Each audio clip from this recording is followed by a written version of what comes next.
রাধে রাধে বন্ধুরা, আশা করি তোমরা সকলেই খুব ভালো আছো। আমি আর আমার গোপুসোনাও ভালো আছে। তো আজকে আমি জানাবো গীতার 18টি নাম কেন দেয়া হয়েছে।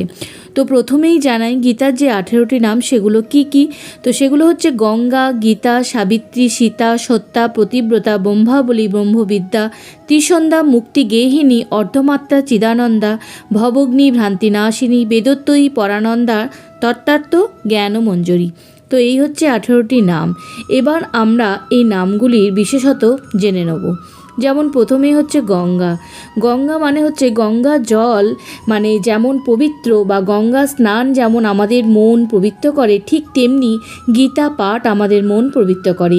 কারণ এমনি জলে যখন আমরা স্নান করি তখন আমাদের শরীর পরিষ্কার হয়ে থাকে, আর গীতা জ্ঞানরূপ গঙ্গা জলে স্নান করলে আমাদের শরীর ও মন পবিত্র হয়ে থাকে। তাই এই রূপ জ্ঞান সঞ্চয় করে থাকি বলে আমরা এই গীতাকে গঙ্গা জলের সঙ্গে তুলনা করা হয়েছে বা এইরূপ নামকরণ করা হয়েছে। তারপর হচ্ছে গীতা। শ্রীকৃষ্ণের অমরবাণী গাথা এই গীতাই। এই গাথা বলে গীত থেকে উৎপত্তিপ্রাপ্ত নাম হলো গীতা, মহাভারতের শ্লোকের একটি সমষ্টি। তারপর যে নামটি আসছে সেটি হচ্ছে সাবিত্রী। সাবিত্রী এতটাই সতী ছিল যে তার মৃত স্বামীর প্রাণ ফিরিয়ে এনেছিল, তাই এখানে সাবিত্রীর কথা বলা হয়েছে। এমনকি গীতা সাবিত্রীর চেয়েও বড় সতী। এখান থেকে আমরা সত্যতার সন্ধান করতে পারি। তারপর যে নামটি আসে সেটি হচ্ছে সীতা। ভগবান রামচন্দ্রের স্ত্রী সীতাদেবী এতটাই পবিত্র ছিল যে রাবণ তার সতীত্বের পরীক্ষা নিয়েছিলেন। এখানে অনেকের ধারণা রাবণ তার সতীত্ব নষ্ট করতে চেয়েছিল, আসলে তা কিন্তু নয়। রাবণ তার সতীত্বের পরীক্ষা নিয়েছিল এবং সেই পরীক্ষাতে সীতাদেবী উত্তীর্ণ হয়েছিল। তাই সীতাদেবীকে রাবণ মা বলে সম্বোধন করেছিলেন।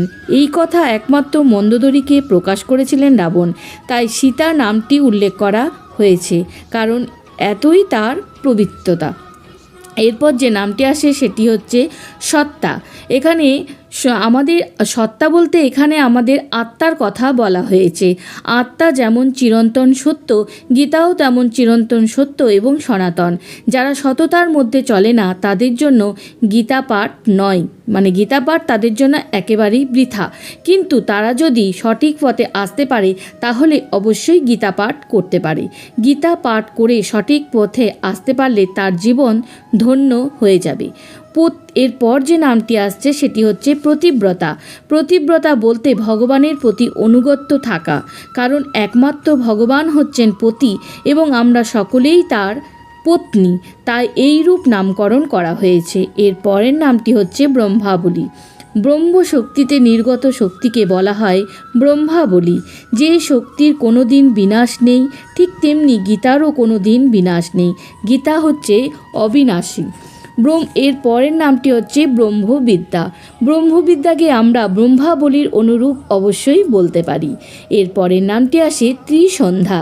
ত্রিসন্ধ্যা মানে হলো 3 কালের সমষ্টি, যেমন ইহকাল, বর্তমানকাল ও পরকাল।